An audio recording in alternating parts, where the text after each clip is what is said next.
नमस्कार दोस्तों, स्वागत है आपका आपके अपने YouTube चैनल पर। आज हम जिस भूतिया घटना की बात करेंगे वो एक सच्ची घटना है।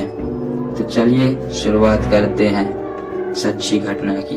तो दोस्तों, यह कहानी एक ब्रह्म राक्षस की है जिसे आप लोग जानते ही होंगे। उस राक्षस का नाम है ब्रह्म राक्षस। इस पर कई कहानियां बनाई जाती हैं और राक्षस के अनेक नाम होते हैं, जैसे कि पिशाच राक्षस, डायन, चुड़ैल आदि बहुत से नाम होते हैं। तो दोस्तों, चलो मैं आपको अपनी कहानी पर आता हूँ। हमारे गांव में एक ब्राह्मण रहते हैं जिनका नाम दुर्जन सिंह है। दुर्जन सिंह को लोग दुर्जन जी कहकर बुलाते हैं। उनके घर से कुछ दूरी पर एक खेत था। उस खेत में एक बहुत बड़ा बरगद का पेड़ था। वह बरगद का पेड़ बहुत पुराना था। कुछ समय के बाद उन्होंने उस खेत पर घर बनवाने की सोची। पहले वाला घर बहुत छोटा होने की वजह से उन्होंने खेत पर घर बनवाने की सोची। उन्होंने उस बरगद के पेड़ को कटवाया और अपना घर बनवा लिया। कुछ दिन तो ठीक ठाक चल रहा था, पर कुछ दिन बाद दुर्जन जी बड़े परेशान रहने लगे। वे कभी पूजा करते और कभी नहीं।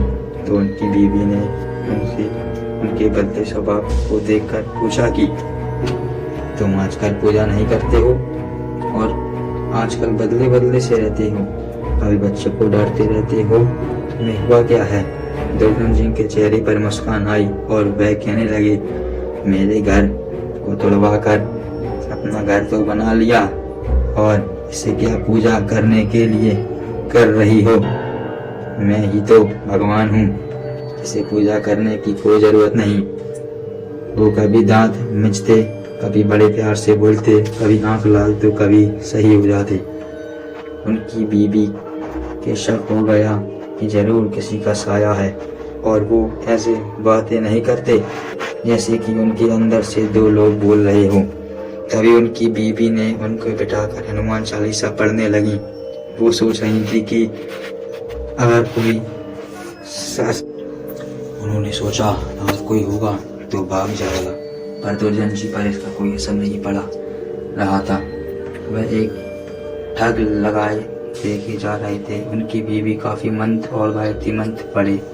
तभी दुर्जन जी की आंख लाल हुई और कहने लगे कि मैं किसी से नहीं डरता।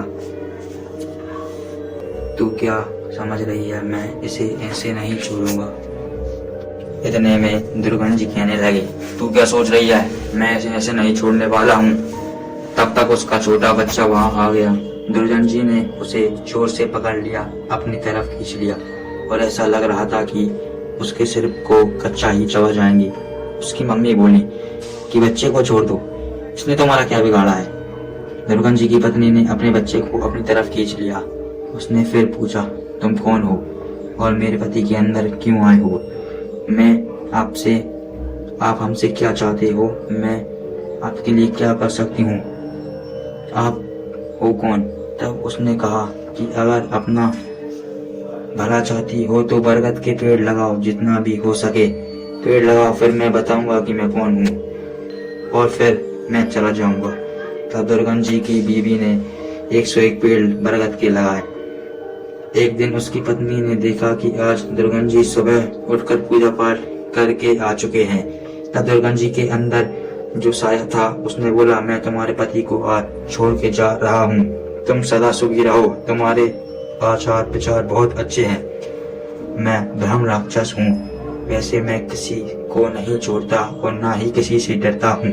तुम्हारे पति ने मेरे बरगद को काट दिया था, जिस पर मैं हजारों साल से रह रहा था।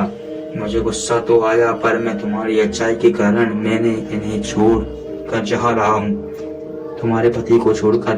तब दुर्गन जी अचानक